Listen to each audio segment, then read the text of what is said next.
Welcome everyone to this new session of microwave engineering. In the last session, we had seen one type of planar transmission line used in microwave communication circuits.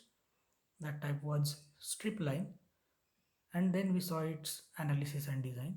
In this session, we are going to see the next type of planar transmission line, that is microstrip lines, and then we will see analysis and design of microstrip lines. So what is microstrip compared to strip? Microstrip line is one of the most popular types of planar transmission lines integrated with both passive and active microwave devices. It is very well compatible with both types of devices, passive and as well as active. The geometry we will see in the next slide. The difference from strip line is that a conductor of width W is printed on a thin grounded dielectric substrate of thickness D and relative permittivity epsilon r, compared to the same conductor which was sandwiched inside a grounded dielectric substrate in strip line. So strip line had a conductor inside the dielectric substrate, whereas microstrip will have a conductor printed above it. So let's see the geometry and corresponding electric and magnetic field lines. So in the figure A, you can see here you can see this conductor is now placed above the dielectric substrate, whereas in strip line it was placed inside the substrate. The height of the substrate is denoted by D here. In strip line we denoted it by B. The dielectric material has a permittivity of epsilon r. Now here also you can see direction of wave propagation will be Z, whereas from the electric field lines and magnetic field lines you can see electric field lines are in the y direction, positive y and negative y, and magnetic field lines are in the x direction, positive x and negative x. Now if you see the diagram carefully, you can see that there are three arrows depicting the electric field lines in above the dielectric substrate, whereas there are so many arrows inside the dielectric substrate. It is done specifically to denote that most of the electric field lines are inserting or they are getting radiated inside the dielectric substrate, and very few lines or very few electric fields are going out of the substrate into the air dielectric. Okay, so how does that impact our analysis? That we will see also. So let's move on. Now if the dielectric substrate were not present, that means instead of having this dielectric, if it was not present, that means it would be an air dielectric in that case. So in that case, what will happen? We would have two wire line consisting of flat strip conductor over a ground plane embedded in a homogeneous medium which is air. Right now, below this thin conductor, there is a dielectric substrate, and above the thin conductor, there is a air. But if dielectric substrate was not present, then at the both sides, above and below the thin conductor, there would have been air, and it would have been a homogeneous medium. Okay, so this would have constituted a simple TM transmission line with phase velocity, as it is associated with air in our assumption. Phase velocity would have been simply equal to velocity of light, whereas propagation constant would have been equal to wave number. But we are not having dielectric substrate as air below the conductor. Due to this presence of dielectric does not fill the region above the strip, complicates the behavior and analysis of the microstrip line. Now the medium is not homogeneous. Below we are having a different dielectric substrate, above we are having a different dielectric, that is air. So it's not homogeneous. So unlike strip line where the all fields would be contained in the homogeneous medium, microstrip has some of its field lines in the dielectric region. Some of its, rather than some of its, I would say most of the field lines will be in the dielectric region between the conductor and the ground plane, and some fraction in the air region above the substrate. So as depicted in the figure, most of the lines are inside the substrate and some fraction will go outside the substrate and into the air. So because of this, microstrip line cannot support a pure TEM transmission. Also, because of that, the phase velocity of TEM fields in the dielectric region would not be remaining simply C. It would be now effective phase velocity would be C upon square root of epsilon r, where epsilon r is a permittivity of specific dielectric substrate that we have used. So while the phase velocity of TEM fields in the air region would be C, just as I said, because of that, phase matching condition at the boundary or dielectric and air interface would not be possible to force. So in actuality, the exact fields of microstrip line constitute a hybrid kind of TE and TM waves and require more advanced analysis techniques. Also, the dielectric substrate is electrically very thin. Although there is a different dielectric below the conductor, its height is very small. That means it is very thin. Because of that, the fields are nearly equal to TM wave, or line behaves nearly equal to TEM transmission line. So it is, since it is nearly equal to TEM transmission, it is called as quasi TEM. So the phase velocity is now modified for current scenario. So a Vp is, the phase velocity is given by C divided by square root of epsilon E, where epsilon E represents the effective dielectric of both air as well as dielectric substrate, and propagation constant is given by wave number in free space multiplied by again square root of effective dielectric constant of microstrip line.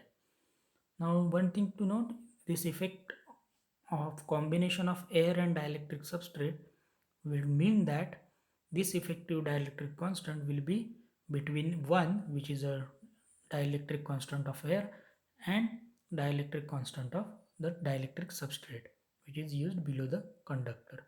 So epsilon E is less than epsilon r and greater than 1, and it is dependent on this width or effective permittivity is dependent on thickness of the substrate, how, what is the height of the substrate, then dielectric of a substrate, that is epsilon r, then what is the width of the conductor W, and the frequency which we want to use for transmission. So while doing the design of this microstrip line, we will require these formulas of phase velocity, propagation constant. So these are IMP. These are very important during the design of the microstrip line. Okay, in this case we have to calculate epsilon E, which we will see the formula for that later on, but right now remember these are the important formulas. So what are the advantages of such geometry? Since above the thin conductor there is air medium, this type of transmission line, planar transmission line, is capable of handling large voltages and power, okay, compared to the strip line obviously. Also it is possible to send or transmit both DC and AC types of signals. Since the thin conductor of W, width W, is printed above the dielectric substrate, it is easily accessible even after fabrication, and that's why we can make minor adjustment if required. If we do not get desired results, then we can make the minor adjustment. Because of this, entire fabrication process becomes much more easier compared to the fabrication of strip line onto the integrated circuits. Okay, although there are advantages, there are also several disadvantages. Some of the disadvantages are, since one end of the conductor is freely available through the air, there will be a constant permittivity changes in the air because of atmospheric conditions, and that's why it will impact in the impedance and wavelength of the microwave transmission. So considerable changes in impedance and wavelength are observed due to slight changes in the effective permittivity of the microstrip line. At the same time, if temperature changes, again impedance and wavelengths are changed. It is observed that they are changed. We already know impedance is relative to, or it is susceptible to temperature changes, but because of that wavelength is also affected. Another disadvantage is that the conductor loss which is observed, that is attenuation due to conductor loss, it increases with increase in frequency. Since we have a inhomogeneous medium below dielectric substrate above air, because of this inhomogeneity, as we increase the frequency, loss gets increased. So it is only safe to use up to only 50 gigahertz. Above that, we cannot use microstrip line for microwave transmission. Okay, so these are some of the disadvantages. So let's go to the now analysis, which is similar to the analysis we saw for strip lines.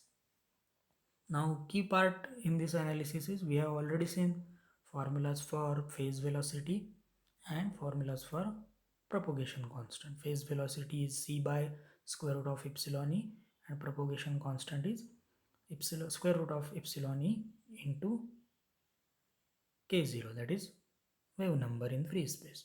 So effective dielectric constant of microstrip line is given approximately by epsilon e is equal to epsilon r plus 1 divided by 2 plus epsilon r minus 1 divided by 2 into 1 upon square root of 1 plus 12 into d divided by w, where epsilon r is a permittivity of the dielectric substrate, d is the height of the substrate, and w is the width of a strip conductor placed above the substrate.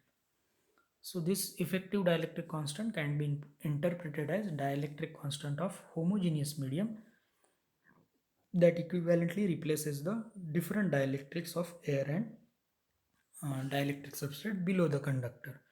So we can assume, as you can see in this diagram, we can assume instead of, this is the original geometry that we have, but here different, this is air, so this is a different dielectric compared to this one. So we can replace this and make an assumption that entire dielectric substrate is homogeneous with same permittivity, that is epsilon e. Here we had epsilon r and 1 as a permittivity, so two different permittivities in original geometry. But since we have calculated this epsilon e using the given formula, we can say it can behave like a homogeneous medium like this. The formula that we saw for epsilon e, the derivation of it is not expected in this particular course. It is beyond the scope of this particular course, so we will not see the derivation. Just remember this formula, which is very important from design point of view of design of the microstrip line. So we have now calculated epsilon e, that is effective permittivity. Now first step would be usually calculating width of the conductor, which will be required for transmission of particular frequency. So how to calculate width of a conductor and corresponding characteristic impedance. So given the dimensions of strip line, microstrip line, impedance can be calculated similar to previous case of strip line. There are two conditions. If width to height ratio of microstrip line, width of a microstrip conductor, thin conductor, to the height of the substrate, if that ratio is less than 1, we will use this formula for characteristic impedance, which is generally the case most of the times. This is the formula we will be using, and if it is greater than 1, then we have to use this formula. Okay. Similarly, how to calculate this W by D, or width to height of the substrate ratio? Again, if it is less than 0, less than 2, then this formula will be utilized. If it is greater than 2, this formula should be utilized. Now, how would we know whether W by D is less than 1 or less than 2? We have to do trial and error method. First, assume that W by D is less than 1. So you have to calculate using that assumption and the given formula for that. Let's verify it. If it is satisfying this condition, we will continue with the process. Otherwise, we have to use the other formula. Okay, so it's a kind of trial and error method. Then after finding out W by D, in W by D you can see there is a notation A similar to the notation A we saw in the strip line analysis. So how to calculate A? Again there is formula for calculating A and B similar to that in the strip line. So using these formulas we can calculate A and B, and once we calculate A and B we can calculate W by D. Then we have calculated or we have seen the formulas for effective permittivity, then width to height. Now next step is how much attenuation will be there. Two types of again attenuation due to dielectric loss and attenuation due to conductor loss. So attenuation due to dielectric loss is given by particularly this formula. Its unit is Nepper per meter. Since it is supporting Cauchy TEM transmission mode, we can determine attenuation using this particular formula. In this formula, you will see tan delta mentioned again, which is nothing but loss tangent of the dielectric. Okay, and attenuation due to conductor loss is simple, similar to the formula used in the strip line. It is the same formula.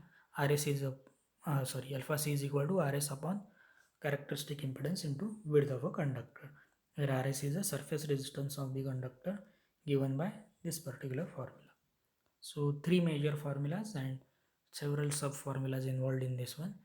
Three major formulas are epsilon E, calculation of epsilon E, then calculation of W by D, which requires calculation of A, B.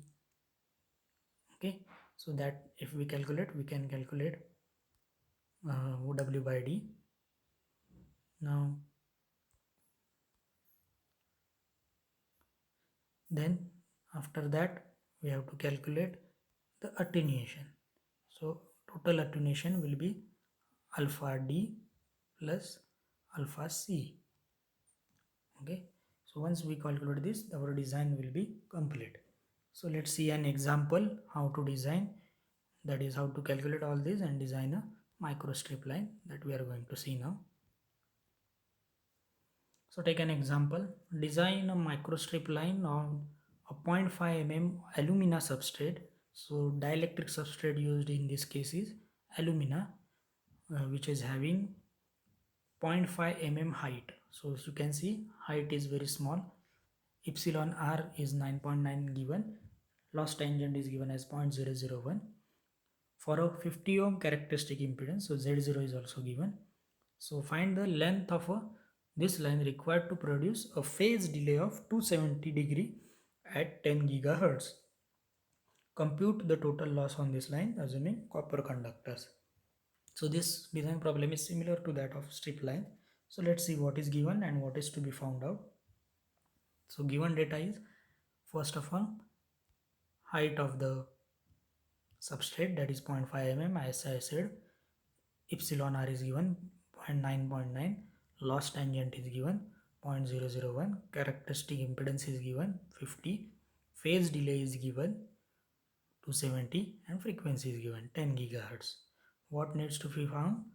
L, that is length of a microstrip line, and then total loss, that is alpha, which will be equal to alpha C plus alpha D. So how to find out L, that we will see. L is not equal to W. W is the width. We have to calculate L. So what is the difference in these two? If we consider this is a three-dimensional view of strip conductor, this part is W, whereas this part is L. Okay, so width, if we calculate width, we can calculate L also. Now how to calculate L? Phase delay is given. Phase delay is responsible, or it is generated because of the time required to travel in this particular direction. So phase delay is if 270. So from that we can calculate L. So let's see how to calculate that. So first find out W by D as we have done in the strip line for Z0 is equal to 50 ohm. Initially, as I said, it is a trial and error method. Initially guess that W by D will be less than 2. So we will be using this particular formula, 8 e raised to that 8 into exponential of A divided by exponential of 2A minus 2. So what is A? We have formula for that also. Epsilon R is known, Z0 is known. Now Z0 is not known, Z0 needs to be calculated. Sorry, Z0 is known, that is given, that is 50 ohm. No need to calculate that in this case. Sometimes you may need to calculate that. We have formula for that as well. So Z0 is given. Only thing that need to calculate is A. From this A, calculate W by D. Verify whether it satisfies this condition or not. So let's see what's the answer. When we do that, we get A is equal to 2.142, and for that W by D is 0.9654 centimeter. So the condition of W by D being less than 2 is satisfied. If it had not satisfied, we would have used the second expression for W by D greater than 2, this expression. Okay, but since it is satisfying, our job becomes simpler. So now we have got A and W by D. Let's move on. Second step, calculation of effective permittivity. So use this formula and calculate effective permittivity, which is found out to be 6.665. Epsilon R is 9.9. Use that value here. 9.9 is used here. Use that here. D is 0.5 mm. Now care has to be taken. The height of the substrate is given in mm. It has to be converted into cm because W is in cm. Sorry, W by D is in cm. Check that, and then whatever the required adjustment that has to be done, do it. If you get W by D in mm, you can use the same formula or same notation for D, that is 0.5 mm as it is. Okay, so verify that if both are in cm, it's no issue. If one of them is in mm, another is in cm, make the appropriate adjustment. Now as I said, after finding out epsilon e effective width, we have to find first answer, that is length of the line. Now length of the line can be calculated using this formula. Phi is equal to, it can be calculated using this formula. Phi is equal to beta L. Phase delay is equal to propagation constant, how much propagation it attains over the line, and to length of the line. So what is the beta? Propagation constant formula we have already seen. It is epsilon, square root of epsilon e into k0, that is wave number, and L. So we know epsilon e, we know phi, that is 270. Now we need to know what is k0. K0 is simply 2 pi fc. 2 pi f into c, that is omega into c. Okay, that is k0. So sorry, it is omega upon c, not into c, omega upon c. So what is k0? 2 pi f upon c, that comes out to be 209.4 per meter. So you can rearrange this formula. Now here, if phi is equal to beta into L, L is equal to phi upon beta is k0 into square root of epsilon e. Okay, phi is 270 degree, k0 is calculated by 2 pi f upon c. Now notice that k0 is in terms of radian, that is 2 pi. So phi has to be in radians. So convert this 270 degree into radians. So let's see that 270 into pi by 180, we have converted that into radians upon epsilon e, square root of epsilon e into k0. So this is our first answer. L is equal to 8.72 mm. Okay, that is our first answer that we have found out. Answer 1. Now next part is calculation of attenuation suffered. So two types of attenuation, alpha D and alpha C. Alpha D formula we have seen in the analysis. Use that formula which is given here and calculate alpha D. The answer you will get is in Napier per meter. It is observed that it is found out to be 0.255. Convert that into dB. How to convert that into a dB? 20 log of e raised to alpha. That will convert your Napier per meter into dB. Okay, so it is found out to be 0.022 dB per centimeter. Then calculate alpha C, the same formula that we used for strip line, Rs upon Z0W, surface resistance. We have seen in the strip line design at 10 gigahertz for copper, surface resistance found out to be 0.026 ohm. Use the same. We are using the same in this case, but you have to calculate it using the formula given previously. Here we will see it again, that formula here. This is the formula for Rs. So at 10 gigahertz it gives out to be 0.026 for copper conductor. This is the answer. Okay, 0.026. So use that here. 50 is a characteristic impedance and W we have just found out. Sorry, W we need to find it out. W by D we know 0.9654. W by D we know that it is 0.9654. So what is W? D into 0.9654. What is D? 0.5 mm. So what will be the answer? W will be is equal to 0.5 mm into 0.9654.